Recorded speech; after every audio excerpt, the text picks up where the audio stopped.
What if Tanjiro never became a Demon Slayer? Would the Demon Slayers Corporation be able to put an end to Muzan's evil ways? I'm sure this is a theory that you never saw coming from a mile away, but don't worry, I've got you covered. Today, we're going to unravel just how full of despair the anime would be without our sun-breathing boy. To add a little bit of spice, I'm going to split the theory into a couple of scenarios to see if there is really a chance for our heroes to come out on top. With the absence of Tanjiro, things are definitely going to take a turn for the worse, so let's dive straight into it. Specifically, for this theory, it is plausible to conclude that Muzan never killed Tanjiro's family. Do you know what comes next? Well, Tanjiro would never conjure the motivation to avenge his family, so he would never get the chance to become a Demon Slayer. Not that he would want to become one in the first place. Now that we've established that Tanjiro lived an ordinary life instead, we can head straight to the good stuff. His iconic fight against the Hand Demon would be fought by Inosuke and Zenitsu together. This is how they would meet for the first time and take down the demon with ease. Although their relationship would be cagey and pesky at the start, they'd soon come to realize that they're both fighting against a common enemy. The events after the final selection would be the same. After becoming a Demon Slayer, Zenitsu and Inosuke would go on their first mission together to rescue the lost siblings. They would head into the Woodland Mansion where they will find themselves at the helm of the Drum Demon, Kyogai. Trust me, this battle is going to be a difficult one. Without Tanjiro, this duo will struggle tremendously due to Zenitsu's cowardice, which is bound to conflict with Inosuke's rampant personality. A long battle of attrition will eventually end after Zenitsu pulls out his thunder breathing out of nowhere.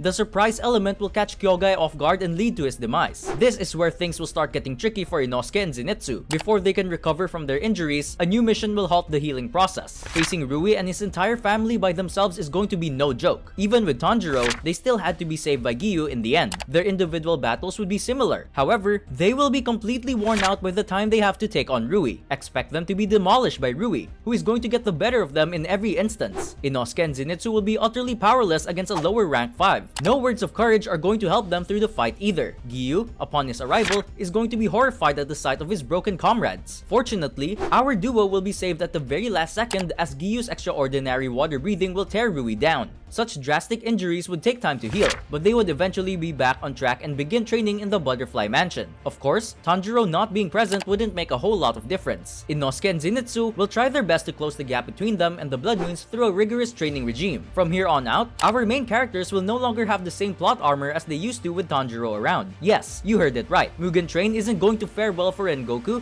Inosuke, and Zenitsu. The battle against Enmu is going to be a pain in the ass for the duo alone. By the time Rengoku wakes up, both Inosuke and Zenitsu would be tired but victorious after an exasperating fight. This is the point where their luck runs out. Akaza's sudden entrance would shock the two to the core, and their depleted stamina is going to be of no help either. As they charge in to attack this unknown foe, they discover very quickly just how strong he is. In all honesty, none of these three Demon Slayers are making out of the fight alive. Akaza's incredible strength would make them submit to him in the end as he gradually kills them without an ounce of remorse. It would be an understatement to say that what happens next is going to be much worse. The death of Rengoku, Inosuke, and Zenitsu would hit the Demon Slayer Corporation like a truck. We all know just how important these characters are for the story. With them gone, Tengen would have to go to the entertainment district with newbies. With no talented Demon Slayers like Tanjiro, Inosuke, and Zenitsu by his side, Tengen will find himself in the middle of hell. As soon as Gyutaro rises from Daki's body, Tengen would realize that he is completely outmatched. Despite all odds against him, Tengen is definitely going to put his blood, sweat, and tears into this one-sided fight, truly fighting his heart out in a battle that he knows he isn't going to win at any cost. The thought of a crying crow flying around notifying Hashiras that Tengen has fallen brings a tear in my eyes. These events would encourage Muzan to hold a meeting with his Blood Moons, where it would be agreed that now is the time to end the only obstacle in their way, the Demon Slayer Corporation. The sheer size and power of this unbridled and evil squad would make anybody shiver. They would march ruthlessly into the Demon Slayer's HQ at night and mercilessly decapitate anybody that will try to stop them in their tracks. Even with the remaining Hashiras unity, they will lose staggeringly against the sinister villains. The Demon Slayer world would essentially be a never-ending nightmare without Tanjiro, and this scenario depicts the essence of it. For this scenario, we'll make things a little more interesting. We'll let the theory run its course the same way as scenario 1, except pivotal changes will be made at the Mugen Train arc. It will be fun to see how the Demon Slayers would give themselves a greater shot at victory by making up for Tanjiro's lack thereof.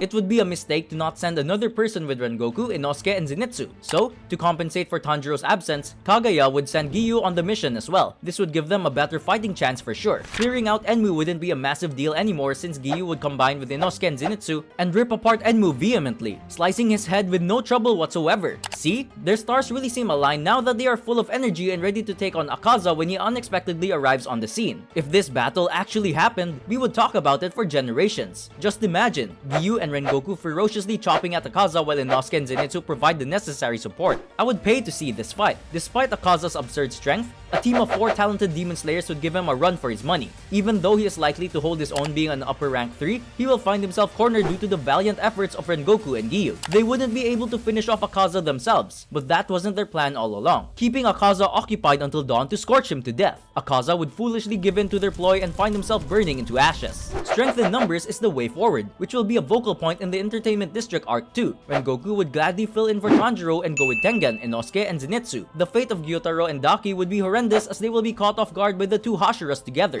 The fight won't be as grand like the anime as these two will wreck Gyutaro and Daki's hopes of staying alive. We all know how proud Muzan is, and when he hears that 2 of his blood moons were slain, his rashness would lead to his downfall. He would deploy most of his blood moons to lay siege upon the Demon Slayer HQ and avenge their fallen demons. This would work to the advantage of the Hashiras, who would work together and take them down in their own domain. Although it would take a miracle for this to actually succeed, their teamwork is likely to overthrow the demons and Muzan would go into hiding until he can rejuvenate and plan for the next few centuries. If you ask me, it just doesn't live up to the hype with Tanjiro out of question. It only brings an abundance of suffering to the Demon Slayer Corporation. However, what if we do the opposite? Would you be interested in a theory that absolutely overpowers the corporation? Like, what if Zenitsu learned all the thunder-breathing forms? Do you think this feat would make Zenitsu stronger than most Hashiras? If it arouses your interest, go and check it out right here. Farewell until then.